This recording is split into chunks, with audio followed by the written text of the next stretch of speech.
Iniisip mo pa rin ba yung sinabi ng dati mong asawa? Baka totoo nga, na isa lang akong hampas lupa, na hindi nagaganda ang buhay. Ano ka ba? May anak ka na umaasa sa'yo. Tsaka, magkakatrabaho ka na, di ba? Hindi ko na alam. Sobrang bigat na. Pero salamat, Susan. Napagaan mo loob ko.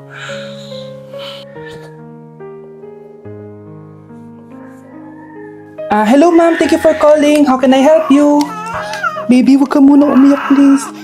Sorry ma'am, ako muna bahala kay Scarlett ha. Mag-focus ka lang dyan. Thank you Susan.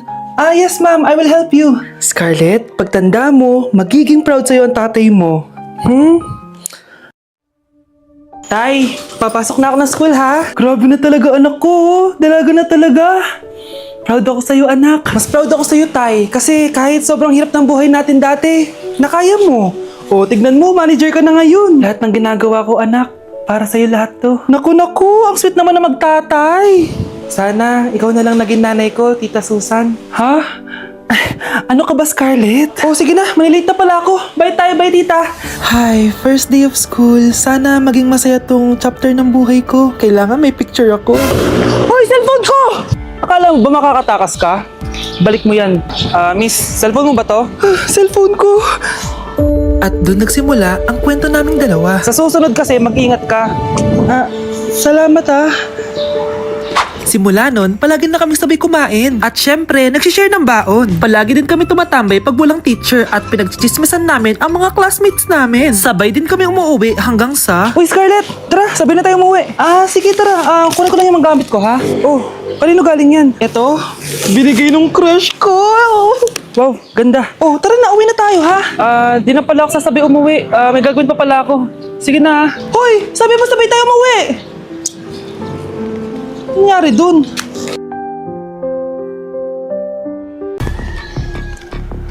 Balita ko, dyan nagtatrabaho yung dati kong asawa. Siguraduhin yung masisisante nyo yan. Dahil ayaw ko ng peste sa kumpanya ng asawa ko. Naintindihan? Susan, alam mo, feel ko talaga mapopromote na ako anytime. Kasi sabi ng manager namin, isa ako sa pinakamagaling sa amin. Ngayon pa lang, congrats na kita. Simula pa lang, alam ko naman na kaya mo. Alam mo, okay din pala na hiniwalay na ako ng asawa ko. At this ngayon, alam ko talaga kung anong habol niya sa akin. Yun ay pera. Madami pang ibang babae dyan, ano ka ba? Tsaka ang importante ngayon, nakafocus ka sa pagpapaganda ng buhay nyo. Oh, luto na to. Kain na tayo. Yes po, ma'am. Okay po. Ma'am, i-hold ko po muna kayo ha. Wait for a while. Sino itong tumatawag?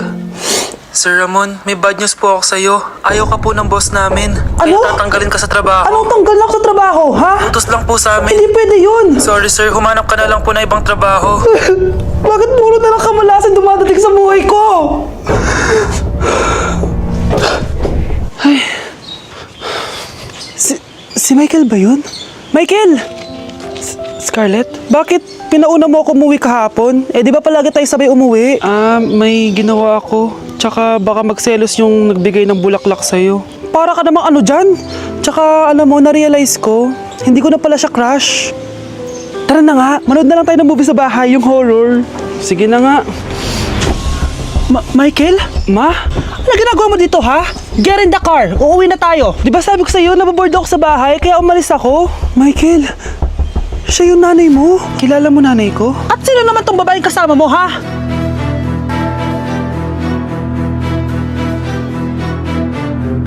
Ikaw, Miguel, ayaw na kita lumalabas ng bahay. Naiintindihan? Ano? At pwede ba? Huwag ka nasasama dun sa kaibigan mo hampas lupa na yon. Dahil ayaw ko ng ganong klaseng tao ang magiging kaibigan mo. Ma! Para sumasobra ka na ata! Sobra na ako nasasakal sa'yo! Tsaka tumatanda na ako! Anak pa din kita! At nanay mo ko. Kaya sundin mo ang gusto ko. Pero Nay, gusto ko si Scarlett. Parehas kami ng nanay ni Michael. So ibig sabihin nun, magkapatid kami. Sinong kapatid mo anak?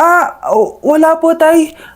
Bakit po? Anak, wala na ako sa trabaho. Tay, pero wag ka mag-alala anak. Iisip ako ng paraan. Hindi tayo maghihirap. Magtutulungan tayo dito tay ha. Kaya natin to. Salamat anak. Susan, sure ka ba dito? Last money ko na kasi to eh. Magtiwala ka lang Ramon. Para sa anak mo. O ito na mga pinagawa mo ha. Magbenta na tayo. Tara na. Sige tara. Scarlett, ayaw sa'yo ng nanay ko. Ayaw niya akong magipagkaibigan sa'yo. Pero hindi niya ako mapipigilan. Michael, may kailangan din ako sabihin sa'yo. Yung nanay mo, tsaka yung nanay ko. Kailan ka pa natutong hindi sumunod sa akin, Michael, ha? Ma, dahil ba sa babaeng to? Please, tama na! Ayaw mo talaga makinig sa akin? Pwes, ipapadala na kita sa US at doon ka na mag-aaral. Michael! Nakita mong nagagalit ang iyong nanay, ano ang gagawin mo? A. Magagalit din at lalayas ng bahay? B. Susunod na ito sa utos niya para hindi na magalit? C. Sasabihing buntis ka at magkakaapo na siya? O D. Sara Geronimo? Dala, dala. May nakita kang pulube, ano ang gagawin mo? A. Magpanggap na aso para matakot siya. B. Bigyan ito ng bagong sasakyan para makapag-road trip siya. C. Bigyan ito ng pagkain para mabusog siya. D. Hubaran mo siya at labhan ng damit niya. O E. Ninya. Success ka eh. Bigla akong sumakses eh. Pero step by the step. Bagsak ako! Lagot ako neto sa nanay ko! Bakit 3/50 lang to? Bagsak ka din, Bes? Oo! Bagsak tayong dalawa? Parang masaya ka pa. Okay na ako. Akala ko kasi ako lang bagsak eh. Tsaka papel lang naman to. Okay na din pala ako. BFF balls talaga tayo. Yes! Tara na nga sa kantin, Bes. May chichika pa ako sa'yo. Ikinalulungkot ko pero hindi na siya makakita. Masyado nang malala ang damage sa mata niya. Mahal, hindi tayo susuko ha? Gagaling ka. Mahal, huwag ka na magpa-stress. Ginawa naman natin lahat, diba? Mahal, magpahinga ka muna dito ha? Maluto lang ako ng pagkain. Hi, Ramon. Rosa, bakit nandito ka? Balita ko, wala nang pag-asang makakita yung asawa mo. Ibig sabihin, magagawa na natin lahat ng gusto natin. Shh! Huwag ka maingay. Masisira plano natin. Sinasabi ko na nga ba, may pinaplano kayo ni Rosa. Mahal, kain ka na nito paborito mo. At talagang hinahayaan mo lang dito si Rosa, ha? Ano ba?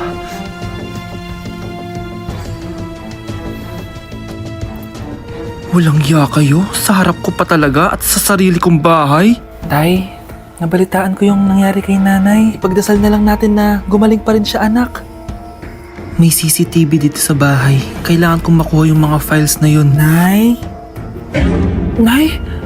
Nakakakita ka? Anak, please. Huwag mo muna sasabihin kahit kanino na nakakakita na ako. Nay, akala ko ba bulag ka na? Matagal na akong gumaling, anak. Hindi ko lang masabi kasi may masamang kutob ako dyan sa tatay mo. Sir, good news! Base sa recent lab test ng asawa niyo, nagre-recover yung mata niya. Ano? Ba't parang hindi kayo masaya, sir? Uy, Mare, may field trip kasi yung anak mo. Kailangan ng pirma ng parents. Rosa, sumagot ka. Kapag pinirmahan mo to, akin na lahat ng mga kayamanan mo. Oh, pirmahan mo na. Tita, wala naman ako field trip ah.